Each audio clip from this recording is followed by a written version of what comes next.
Good afternoon, everyone, and thank you for joining us for another conversation. Today, I'm joined by Jeff Trageser, the new executive director at Lifesharing. Jeff has spent his entire career in the OPO community with Lifesharing, and we're excited to get an opportunity to get to know Jeff a little better. Jeff was recently promoted up to that position, and so Jeff, thank you for joining us. Oh, thanks for having me. So to begin with, I mentioned that you've been with Lifesharing your entire career. Can you talk about your career path and what led you to work at and ultimately lead an OPO? Sure. It's an interesting question. I've been in healthcare since I was in high school. I got a job working at a home for developmentally disabled kids. And I was still in high school, and I became a nurse's aide. That was kind of that. I don't know that I'd ever planned to get a job in healthcare, but I just really enjoyed it. And so from there, I started working at a level 1 trauma center here in town as a nurse's aide, and got myself to school and became a nurse, and worked as a trauma nurse and in healthcare, and just had some other jobs in between there, in the hospital, and really got immersed into the whole healthcare system. And so I worked at that hospital for 17 years. First 17 years of my career. Second 17 years have all been here at Lifesharing. I was recruited by a colleague who still works here in the industry on the East Coast. She plucked me out of the ICU and said, "Hey, you should come work for us." And I thought, well, yeah, let's see how that goes. And I loved working with those families, right, of the donors. I understood those families, and so that kind of compelled me to come in. And after being an organ coordinator and working with those families for 7-8 years, it was I was given an opportunity to grow and to learn more. And so I transitioned into leadership, went back and got my master's, and I've enjoyed learning everything I've learned. I do miss that frontline work with those families. I always do. And I think that's what keeps me grounded and keeps me engaged in this new role as a leader, because I know how important that those families are and the people that work with them are. That's great. So how would you, now that you've stepped into this new role, how would you describe your leadership style?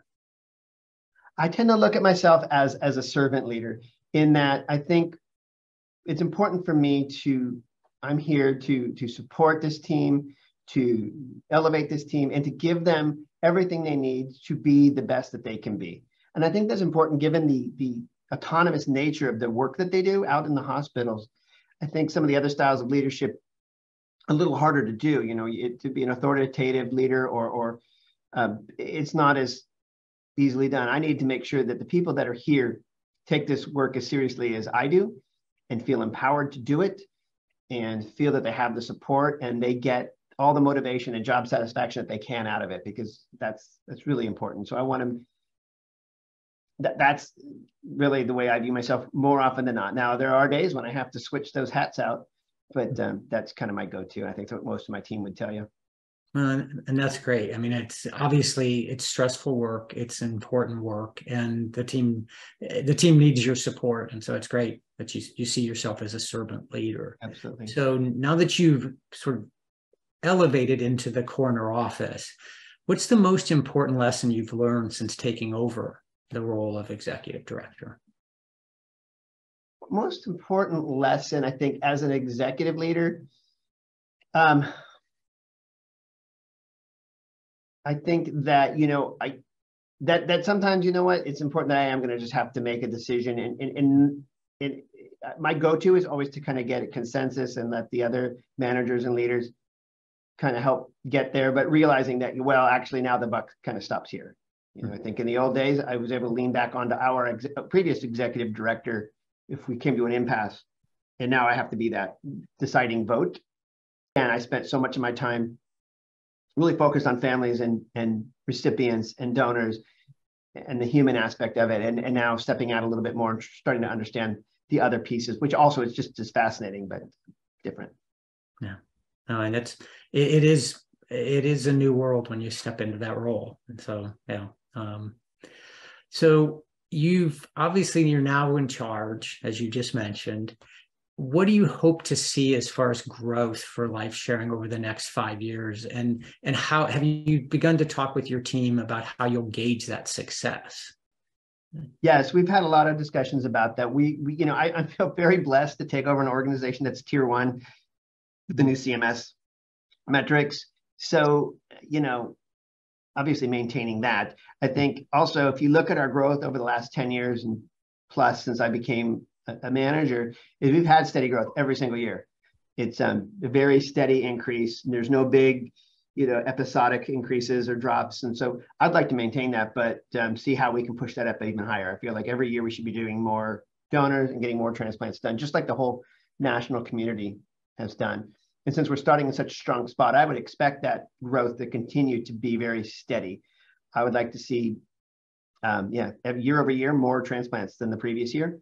And, being a hospital-based OPO in the smaller group size, what are we, group 2, right? I think we're group 2. We want to really expand on some of the new concepts and technologies. We want to really advance the use of donor recovery units. We really want to use, support things like NRP and those other technologies. We're very fortunate to have the ability to do some of that. And I want to always be one step ahead. My predecessor was very forward thinking on technology and new concepts. And that's just kind of been ingrained into us. So we always want to be out in front and not playing catch up to anyone else. And I love learning from all of my peers, the other leaders. I like that there's a whole new class of us, and that we can pick each other's brains, and I can also pick some of the senior people's brains. So it's been great. And just continued growth. And that's great. I mean, you as you said, you've stepped into a tier 1 and you're not resting on your laurels. You continue to want to raise the bar. And I think that's great. I always pretend like we're in tier 2 just to keep me going and never get too complacent. So shifting gears, and on the personal level, do you have a hobby outside of work that helps you be a better leader? I thought about that a little bit. My number one hobby that my friends and family know about me is I've been a musician pretty much all my adult life, playing in rock bands and stuff, which made a lot of sense. If you'd known me 20 years ago, I was, oh yeah, well, that makes sense.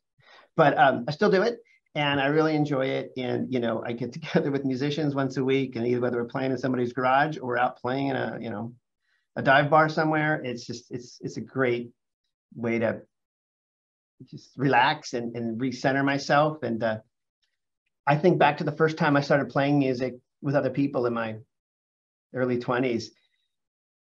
Playing music in a band can be a lot like being a leader, in that I remember sitting in a room with a bunch of musicians who were way better than me, but everybody was playing different songs, talking about different things, and we weren't playing together. And that was an experience I had when I was in high school. So I didn't really like playing with bands. And but what came out of that, I learned that I was the one that could say, hey, everybody, hang on, hold on, stop for a minute. Let's do that song. Let's start with that note. Hang on, let's all start together. Let's get tuned up. And those little things, and I was a shy guy. I wasn't, I wasn't outgoing, and I wasn't the greatest musician in the room, but I realized that the way to get great musicians to make great music is to have at least one person making sure everybody's together and on the same, wavelength and the same plan. So that's a great story. I thought you were going to say surfing, but music is your other power. I'm not. I used to bodyboard a lot, and I took up surfing for a while. But you know what? San Diego water is kind of cold, and I'm not a cold water guy.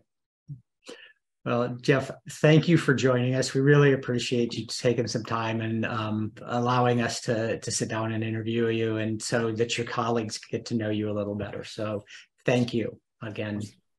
Thank you. Thanks for having me, and it's great to see you. Great to see you.